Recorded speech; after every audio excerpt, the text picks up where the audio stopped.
let's see how Alex Becker's picks did against the crash. And so all I do is I go into Alex's videos, I take all of his recommendations, put them in an Excel spreadsheet, and then I grab the prices off of the screens as he goes over them. So let's get into it.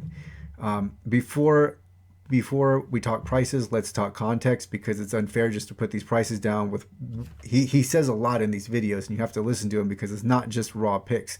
So first of all, he thinks that if this bull run happens, we're looking at Bitcoin at about 75, 80K. Doesn't see 100K in the future. He said the market has left reality. The valuations are excessive. They're not sustainable. He said the valuations on metaverse projects are out of control, and he loves metaverse projects. But he said if this bull run happens, anything in the top 50 will increase, and as you go down, outside of the top 50, the gains will increase. And he said crypto gaming valuations are completely inappropriate, and he said it's a dangerous market. But that said, here are his picks. So for his conservative bag, he's got Avax, Solana, and I believe Polygon was in there too. Polygon he mentioned in passing, same with Moonriver. One thing about Alex's videos is not everything is clearly outlined and delineated, so you have to keep that in mind. So some of these things are more in passing, and others are more marked into a conservative mid-tier and coins you don't want to bring home to Thanksgiving bag. So in his mid-tier, he has RMRK, Voyager Token, Fantom, Luna, and Vulcan Forged. So let's take a look at those. His conservative picks, Avax really tanked. And so what I have here is this is the absolute worst time. Like this is like, imagine like you wake up and you look horrible. This is the valley of the crash. So it's the absolute lowest point of the crash. It's the bottom. And then I have 24 hours later, which is just a few minutes before I recorded this video. And so this is like the recovery, like the 1 day later recovery. You have your hangover and you do your best to make a good presentation. That's about where we are here.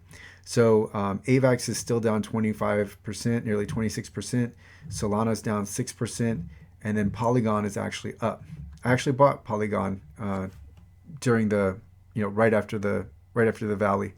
And then so in the mid tiers, he really harped on RMRK, and that is now up 60%. And when I say up or down, these are from the prices that Alex were on Alex's screen as he was making the picks.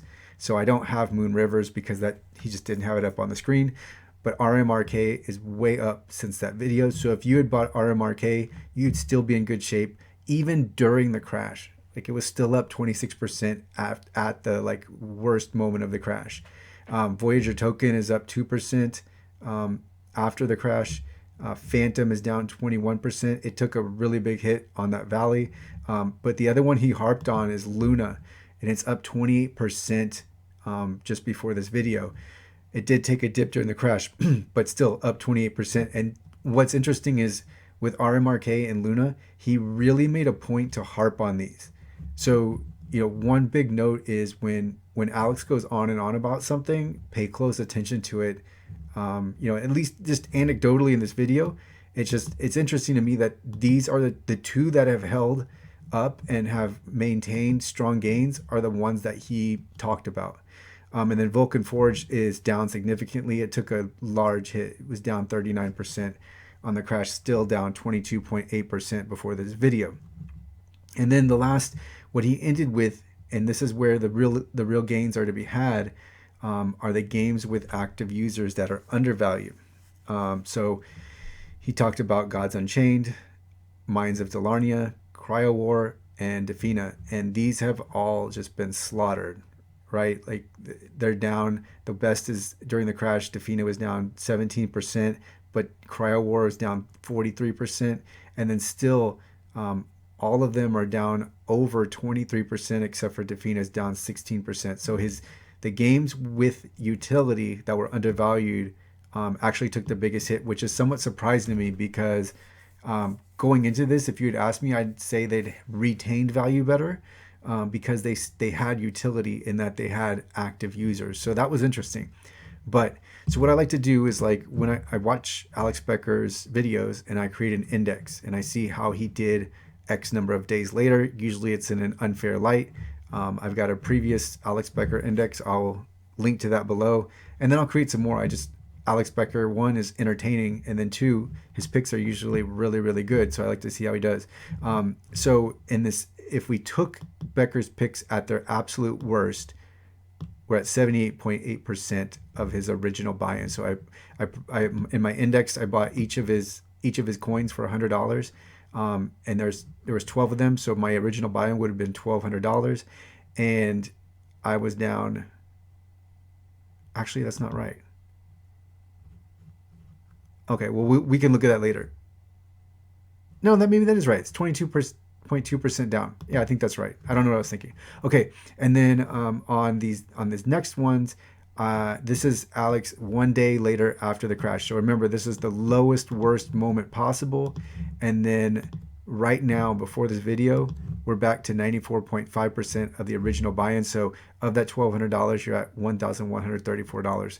So that's really good, considering we're right after a crash. But one thing I don't have here is I don't have context. So I could have brought in my other picks from a previous video, but keep in mind though, Alex does he does take a bigger risks in his. This isn't Bitcoin, Ethereum, Binance Coin. These are more risky, especially here.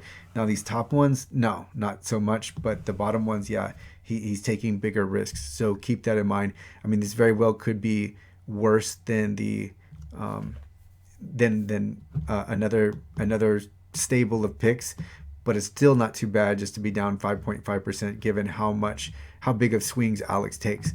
Now, what he ended the video with is his strategy, and his strategy is extremely smart because he's looking at the asymmetric payoff. He says, if I'm wrong, then I'm going to be wrong 10 to 15%. But if I'm right, I'm going to be right 200 to 300%. So 15% his pick go awry, 300% he hits on something and he wins.